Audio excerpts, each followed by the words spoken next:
Mais qu'est-ce qu'on a fait au bon Dieu pour mériter d'une telle opposition? On se rappelle encore de l'opposition du feu le Sphinx Etienne Tshisekedi, de Marcel Liaou ou encore de Mbouankiem. Mais l'opposition d'aujourd'hui, elle n'est pas dans la mesure, elle n'est pas dans la profondeur, elle n'est pas objective, elle est subjective. Le président de la République, lors de sa rencontre avec la presse, a parlé de plusieurs sujets importants, notamment la situation sécuritaire dans l'Est de notre pays, mais aussi et surtout la place qu'occupe l'économie de la RDC aujourd'hui, 5e dans l'Afrique subsaharienne.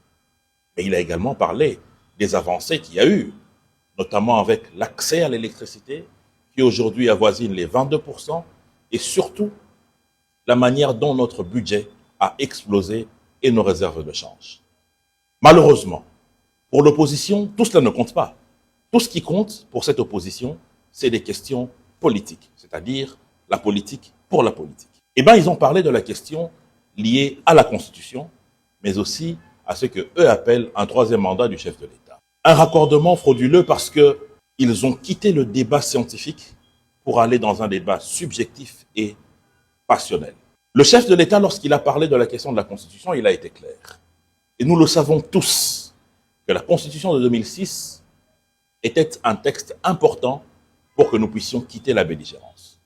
Mais aujourd'hui, il y a des facteurs qui touchent notre développement et l'avenir de notre pays, notamment l'environnement, les mines, les questions de sécurité, nos enfants, les personnes vivant avec handicap, qui devraient figurer dans la loi fondamentale pour coordonner la vie des Congolais. En tant qu'homme d'État, le président de la République pense donc à cet avenir-là pour le Congo. Et il a clairement dit, démocrate qu'il est, en ce qui concerne son cas particulièrement, cela ne dépend pas de lui, cela dépend du peuple congolais. Parce qu'en réalité, le pouvoir politique que les gens ont vient du peuple, qui est le vrai patron. Alors je me pose une question, nous nous posons tous une question. Est-ce qu'un dictateur peut dire cela? Dire que mon sort dépend du peuple et que je suis à leur entière disposition.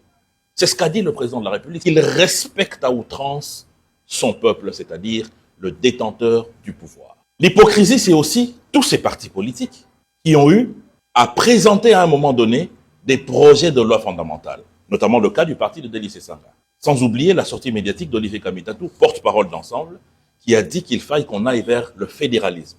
Mais comment le faire sans toucher à la Constitution? Lorsque c'est eux qui parlent ainsi, ce n'est pas de la dictature. Mais lorsque le président de la République demande à ce que nous puissions émanciper notre loi fondamentale pour l'adapter à ce que l'on veut faire devenir la République démocratique du Congo, c'est de la dictature. Ce qu'ils font là s'appelle de la dictature intellectuelle. Maintenant, il faut savoir que la vérité dans tout cela, c'est que cette opposition, M. Martin Fayoulou, M. Délice Sanga, ensemble, ne pensent pas au peuple. Parce qu'en réalité, nous le savons tous, et ils le savent aussi, que cette loi fondamentale est obsolète.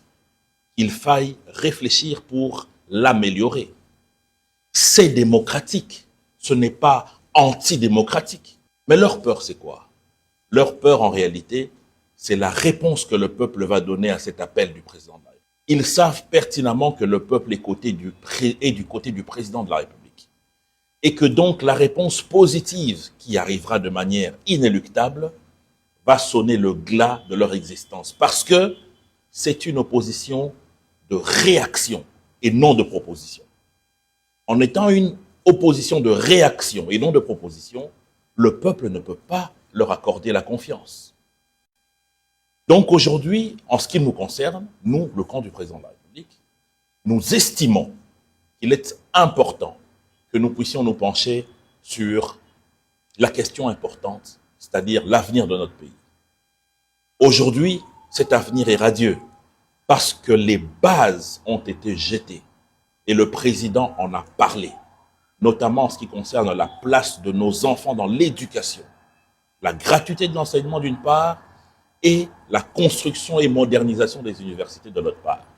20 universités à terme de ce projet de construction des universités en République démocratique du Congo.